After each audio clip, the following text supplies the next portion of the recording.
नमस्कार, माझं नाव गौरी आनंद नाईक आहे। आज मी सावरकर एक वैश्विक नेता या विषयावर व्याख्यान करणार आहे। वीर सावरकर यांचे पूर्ण नाव विनायक दामोदर सावरकर असे होते। त्यांचा जन्म 28 मे 1883 रोजी महाराष्ट्रातील नाशिक जिल्ह्यातील भगूर गावी झाला। त्यांच्या आईचे नाव राधाबाई सावरकर आणि वडिलांचे नाव दामोदरपंत सावरकर होते। ते 9 वर्षाचे असताना त्यांच्या आईचे निधन झाले। त्यांचा सांभाळ त्यांचे थोरले बंधू बाबाराव आणि त्यांची पत्नी येसूबाईंनी यांनी केला। सावरकरांचे प्राथमिक शिक्षण नाशिकच्या शिवाजी विद्यालयामध्ये झाले। ते लहानपणापासूनच अत्यंत बुद्धिमान होते। काव्यरचना यावर त्यांचे प्रभुत्व होते। लहानगे सावरकरांनी चाफेकर बंधूंना फाशी देण्यात येण्याचे वृत्त समजताच आपल्या कुलदेवी आई भगवती हिच्या पुढे देशाच्या स्वातंत्र्यासाठी क्रांतीचा सेतू उभारून मारिता मारिता मरे तो झुंजेन अशी शपथ घेतली। सावरकरांनी जोसेफ मझिनी यांच्या आत्मचरित्राचे मराठीत शब्दांतर केले। यांचा विवाह यमुनाबाई यांच्याशी झाला।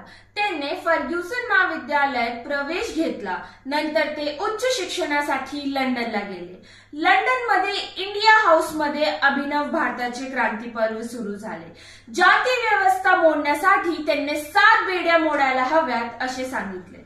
पॅरिसहून लंडनला येताना सावरकरांना अटक करण्यात आली होती।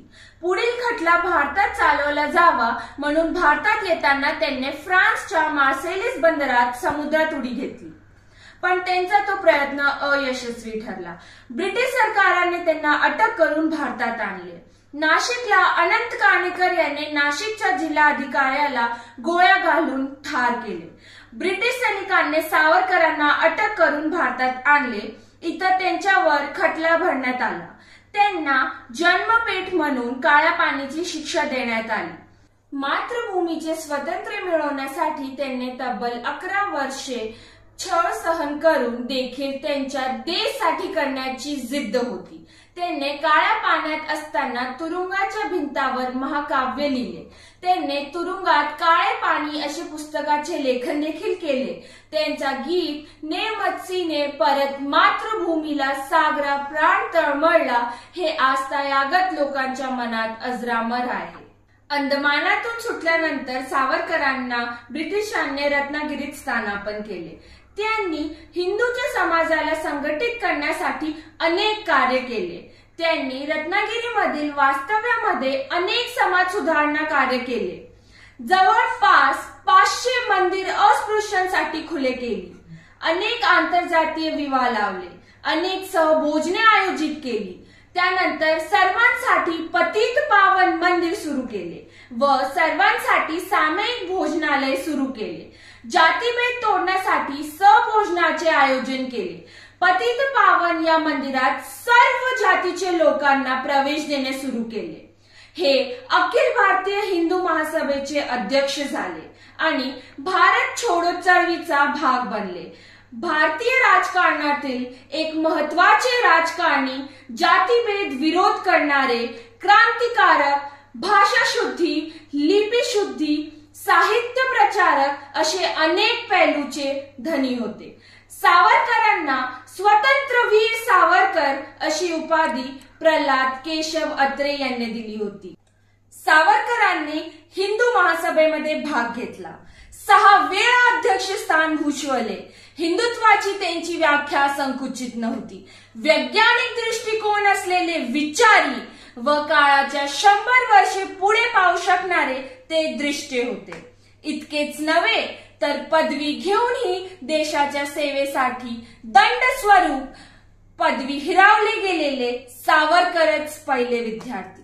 बॅरिस्टर होऊनही बॅरिस्टरची सनद द्यायला मात्र सरकारने नकार दिला असे पहिले बॅरिस्टर म्हणजे सावरकरच। स्वतंत्रवीर विनायक दामोदर सावरकर यांचे जीवन म्हणजे भारताच्या आधुनिक इतिहासातील चमत्कारच। या महापुरुषाच्या व्यक्तिमत्वात इंद्रधनुष्यप्रमाणे अनेक रंग होते।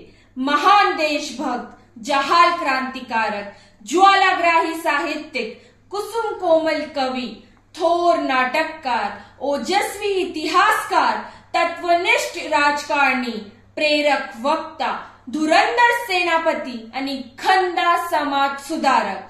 सावरकर एक षटपैलू रत्न होते. माझा आवडता पुढारी कोण असा विचार केल्यास सावरकरच माझ्या डोळ्यासमोर येतील. त्यांनी अन्न आणि औषध वर्ज्य केले, त्यामुळे त्यांची प्रकृती खालवली.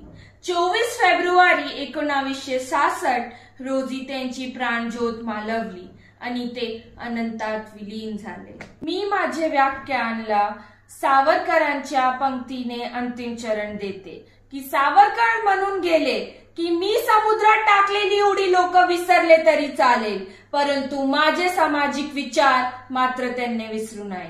धन्यवाद.